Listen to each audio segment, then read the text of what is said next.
Machilipatnam municipality పరిధిలో encroachments పేరుతో వడ్డీలు తీసేస్తున్నారు. ఎక్కడా కూడా వైఎస్ఆర్ కాంగ్రెస్ పార్టీ, ఎందుకంటే కొల్లు రవీంద్ర గారికి అవకాశం ఇచ్చారు, ఊరిని ఉద్ధరించమని అవకాశం ఇచ్చారు. ఆయన ఉద్ధరిస్తున్నాడు, ప్రజలు కోరుకున్నారు ఉద్ధరించమని, ఆయన ఉద్ధరిస్తున్నాడు. కాబట్టి మనకెందుకని చెప్పని మేము ఎక్కడ కూడా ఆయన ఉద్ధరించే కార్యక్రమంలో మేము ఎక్కడ అడ్డంకి చెప్పట్లేదు.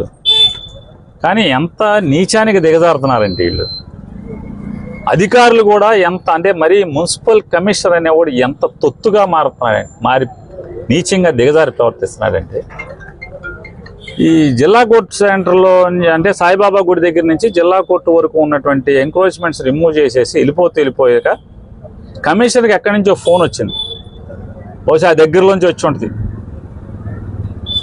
వెంటనే ఆ ఫోన్ మాట్లాడి గబగబా ప్రొక్లైన్ పిలవండి వెనక్కి అని చెప్పని జిల్లా కోర్టు దగ్గరికి వెళ్ళిపోయిన తర్వాత ప్రొక్లైన్ వెనక్కి తీసుకొచ్చి వైఎస్ఆర్ కాంగ్రెస్ పార్టీ ఆఫీసు లోపలికి వెళ్తాకున్నటువంటి ర్యాంప్ని, అంతకుమించి వేరే మార్గం కూడా లేదు లోపలికి వెళ్తాకి, ఆ ర్యాంప్ మించి అదొకటే చిన్న ర్యాంప్, ఆ ర్యాంప్ని ప్రొక్లైన్తో పైశాచికంగా పప్పు చేసి వెళ్ళాడు ఆయన. దాన్ని మరి మా పార్టీ ఆఫీసులోకి లోపలికి వెళ్తాకి మరి అంత నీచంగా ఒక అధికారి దిగజారి ఒక రాజకీయ పార్టీకి తొత్తుగా, వ్యక్తులకు తొత్తుగా మారి ప్రవర్తిస్తున్నప్పుడు మరి ఏం చేయాలి? తీసుకుని మేము చిన్న ఇనప మొక్కలు వేసుకుని దాని మీద ఇనప బద్దీలు వేసుకుని దాడతాకి, అదొకటే కాకుండా అవతలేపు మురుక్కాలకి పార్టీ ఆఫీస్కి మధ్యలో పెద్ద గొయ్యి పెట్టేసేసి, అసలు ఇదేం పైశాచిక ఆనందమో నాకు అర్థం కావట్లేదు. అధికారివా ఏమన్నా రాజకీయ పార్టీ తెలుగుదేశం పార్టీ కార్యకర్త నువ్వు చేసుకుంటే వచ్చి ఆ ఇనప బద్దీలు వేసుకుని అటు ఇటు మట్టి పోసుకున్నాం, కాలువకు అటు ఇటు. ఎవరింట్లోకి వాళ్ళు వెళ్ళాల్సిన పని లేదా? మరి మున్సిపల్ ఆఫీస్ ముందు లేదు ర్యాంప్, ఈ పక్కన వైఎస్ఆర్ కాంగ్రెస్ పార్టీ ఆఫీస్ పక్కన రెవెన్యూ కళ్యాణ మండపం ముందు లోపలికి వెళ్తాక లేదా? ఎవరింటి అందరింటి ముందుకు ఉందిగా, మున్సిపల్ ఆఫీస్ ముందు, ఆర్పేట పోలీస్ స్టేషన్ ముందు. ఇంకా వ్యాపారం, పచ్చి వ్యాపారం చేసుకుంటున్నటువంటి ఫైర్ ఆఫీస్ పక్కన ఉన్నటువంటి తెలుగుదేశం నాయకుడి యొక్క కళ్యాణ మండపం ఇంత బెడ్డ కూడా తీలా.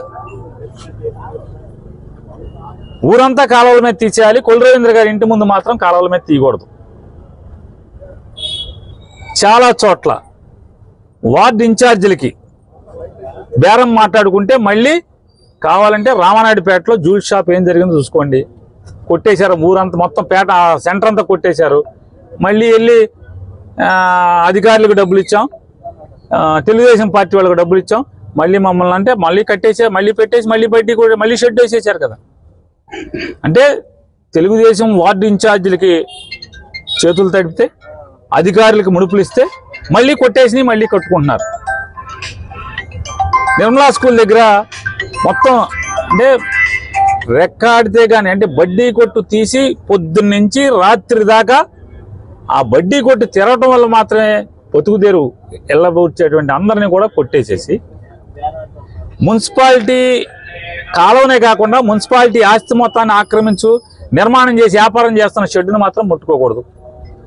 మంత్రి గారు ఫోన్ చేశాడు, ముట్టుకోవద్దని చెప్పని కమిషనర్ గారు అడ్రస్ వచ్చేయండి.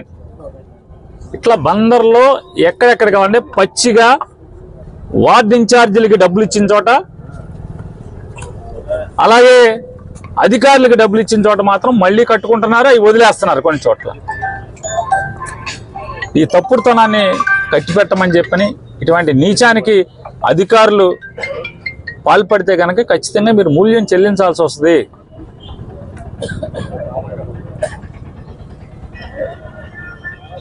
అధికార పార్టీ అధికారం అనేది వాళ్ళ తెలుగుదేశం పార్టీ కొల్లు రవీంద్ర చేతిలో ఉన్నటువంటి అధికారం. బ్యాటరీ లైట్లో బ్యాటరీలు కొత్తగా వేసినప్పుడు ఫుల్లుగా వెలుగుతుంది. రోజు వాడుతున్న కొందికి బ్యాటరీ వీక్ అయిపోతూ ఉంటుంది. అధికారులు గుర్తుపెట్టుకోండి, రూల్స్ ప్రకారం ఉద్యోగం చేయండి, తప్పుడుతనంగా ఉద్యోగం చేయబాకండి, కక్షపూరితంగా ఉద్యోగం చేయబాకండి. కొట్టారు, మేము ఎక్కడ మాట్లాడట్లా, ఎందుకంటే ఉద్ధరించమని ఓటేశారు కాబట్టి ఆయన ఉద్ధరిస్తున్నాడు కాబట్టి మనం ఎందుకు అడ్డుపడటం అని చెప్పి మేము అక్కడ రాలేదు. మంచిదే కదా, ఉద్ధరించు. అట్లానే పక్షపాత ధోరణితో మీ వార్డు ఇన్ఛార్జీలకు డబ్బులు ఇచ్చానో లేదా మీ పార్టీ వాళ్ళు అయితేనే అవి మాత్రం కొట్టరు, అవి మాత్రం ముట్టుకోరు. ఇటువంటి తప్పుడు ఉద్యోగం మానేయమని చెప్పని మున్సిపల్ అధికారులకు హెచ్చరిస్తున్నాం. మేము ర్యాంప్ అంటే ఇనప బద్ది వేసి మట్టేసి వేసుకుంటుంటే అనంతపురం నుంచి వచ్చాడంటే జీతానికి ఇక్కడికి 10,000 జీతానికి 5-7,000 జీతానికి వచ్చాడంటే ఇక్కడికి 10 ఏళ్ల క్రితం. ఆడు అసలు అధికారులనే ఉచ్చపోయించేస్తున్నాడు. మామూలుగా వీళ్ళందరూనేమో గ్రూప్ 1 యూపీఎస్సీ పాస్ అయ్యి చదువుకుని పాస్ అయ్యి ఎస్పీలుగా, కలెక్టర్లుగా, డిఎస్పీలుగా పనిచేస్తుంటే, మున్సిపల్ కమిషనర్లుగా పనిచేస్తుంటే వీళ్ళ నాడేవాడో 5,000 రూపాయలు 7,000 రూపాయలకి అనంతపురం నుంచి జీతానికి వచ్చినోడు ఇవాళ వీళ్ళందరినీ ఉచ్చపోయించి ఆడు ఫోన్ చేశాడని చెప్పి పరిగెత్తుకొచ్చారు. ఏంటండి డిఎస్పీ గారు, ఏంటి ఇక్కడ ఏంటి వచ్చారు, ఏది ఇక్కడ ఏం జరుగుతుంది, ఈ మట్టి వేసుకోవడం తప్ప అని అడిగాం. తప్పేం కాదు సార్, అసలు కొరతమే తప్పు మీది అన్నాడు. మట్టి వేసుకుంటున్నామండి, లోపలికి వెళ్ళాలి, లైట్లు వేయాలంటే లోపలికి వేయాలి, తుడవాలంటే లోపలికి వెళ్ళాలి. మరి ఇంత పెద్ద కాలం ఎట్ట దాటి వెళ్తారు? లోపలికి వెళ్ళే మార్గాన్ని ర్యాంపుని బద్దలు కొట్టి పైశాచిక ఆనందం ఇట్లా చేస్తున్నారు. ఇదే ఇంతేనా సార్? కాదండి, ఈ బిల్డింగ్ హ్యాండ్ ఓవర్ చేసుకోమని కోర్టు ఆర్డర్ ఇచ్చిందండి.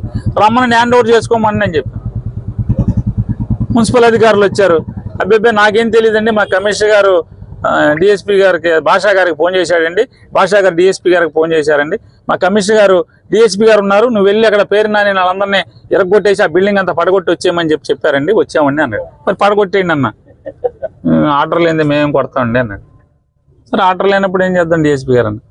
ఏం లేదు సార్, సస్తనం ఈ రాజకీయ నాయకులతో వెళ్తా చేయని ఈ అంటే నడమంతరపు అధికారం మిడిసిపడితే ఎక్కువ కాలం ఏమి ఉండే పరిస్థితి లేదు. అంటే మీరు అధికారులను ఉసుగొలిపి పోలిస్తే ఇక్కడ ఎవడో పిరిగోడు ఎవడు లేడు. నుచ్చెలు వేసి దొడ్డి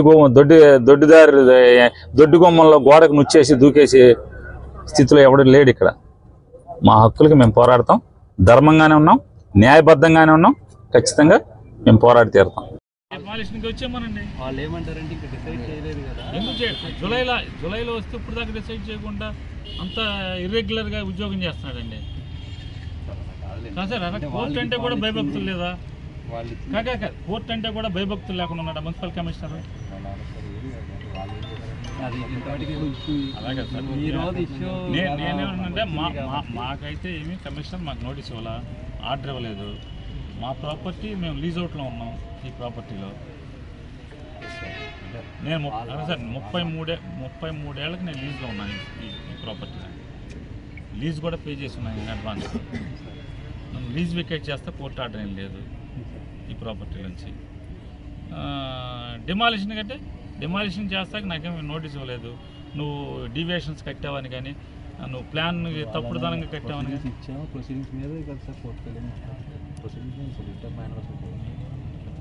కోర్టు ఫైనల్ చేసేసింది అంటున్నావు కదా, మరి ఇవ్వాలి next. July, August, September, October, November, December, జనవరి, ఫిబ్రవరి, మార్చి 8 నెలలు అయింది కదా. అవును, 8 నెలల నుంచి నాకు నోటీస్ ఇవ్వాలి కదా. అలాగండి, నేను ఈ సైట్ కన్స్ట్రక్ట్ చేసింది నేను, నాకు నోటీస్ ఇవ్వాలి కదా. నువ్వు అంత రూల్స్కి విరుద్ధంగా బిల్డింగ్ కట్టేసావు, నేను కొట్టేస్తున్నాను, నాకు నోటీస్ ఇవ్వాలి కదా. కొట్టేయాలి. దాని మీద కోర్టుకు వెళ్ళేస్తారు వాళ్ళు. కోర్టుకు వెళ్తే కోర్టు ఇచ్చిన డైరెక్షన్ వస్తుంది, మళ్ళీ ఇవ్వాలి కదా అంటున్నాను. అదే నెక్స్ట్ ఇవ్వాలి. అది మన 8 నెలల నుంచి నిద్రపోవటం ఎందుకు సార్ అంట?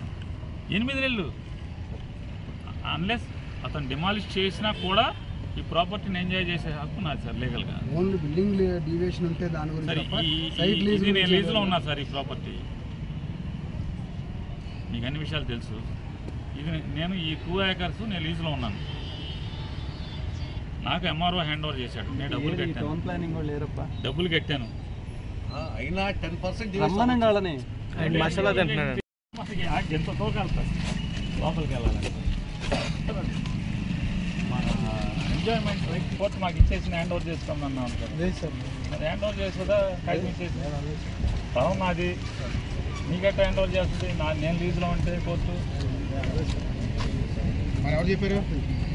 కాదు నాన్న, ఇప్పుడు పోలీసులు ఎందుకు పిలిచావు? ఏం పిలవలేదు సార్. ఏం పిలిచావు? కమిషనర్ గారు లీవ్లో ఉన్నారు. లేదు సార్, గోపిచంద్ తింటూ ఉన్నాడు సార్ ఇక్కడే. లీవ్లో ఉన్నాడని లేలే, గోపిచంద్ తింటూ ఉన్నాడు ఇక్కడే. నాకైతే లీవ్లో ఉన్నాడని లేదు సార్, మీరు రోజుకి 5-6 సార్లు గోపిచంద్ ఇంట్లో ఉంటాడు సార్, ఆఫీస్లో ఉన్నాడు. సర్లేండి సార్, రండి కాదు ఏది పడేస్తాను అంటే సార్. లేదు సార్, నేను ఆర్డర్ లేదా? లేదు సార్. మరి మిమ్మల్ని ఎందుకు పంపించాడు?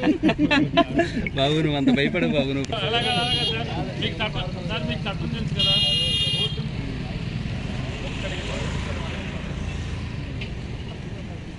కుదరదు కదా సార్, మీకు ఎంక్రోచ్మెంట్ రిమూవల్కి ప్రతిగా పెట్టడం కుదరదు sir. Compulsory by name notice ఇవ్వాలి.